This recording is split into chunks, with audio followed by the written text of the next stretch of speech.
অঙ্কের টাকা খায়া একটা চিন্তায় মামলা দেখা হত্যা মামলা চলে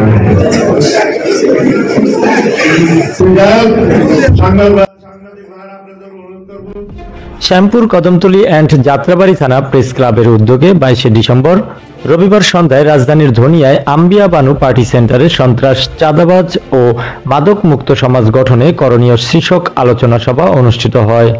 উক্ত অনুষ্ঠানের প্রধান অতিথি হিসেবে উপস্থিত ছিলেন ঢাকা 5 আসনের প্রধান সমন্বয়ক ও ঢাকা মহানগর দক্ষিণ বিএনপির সাবেক সিনিয়র যুগ্ম আহ্বায়ক আলহাজ নবিউল্লাহ নবী।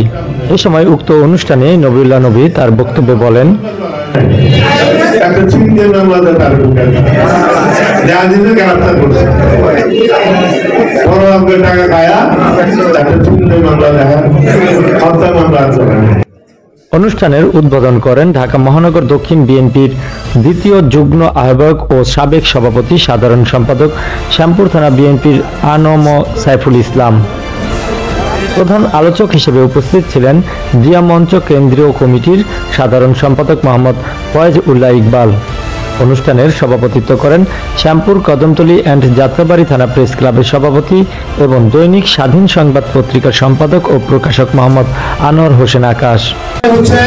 সন্ত্রাস, মাদক এবং চাঁদাবাজ আপনারা জানেন দীর্ঘ 15 বছর যাবত আমাদের দেশ উক্ত অনুষ্ঠানের সঞ্চালনা করে থাকেন ঢাকা মহানগর দক্ষিণ ছাত্র দলের সাবেক সহসভাপতি ও শ্যামপুর কদমতলী অ্যান্ড যাত্রাবাড়ি থানা প্রেস ক্লাবের সিনিয়র যুগ্ম সাধারণ সম্পাদক মোহাম্মদ এমদাদুল হক মিলন।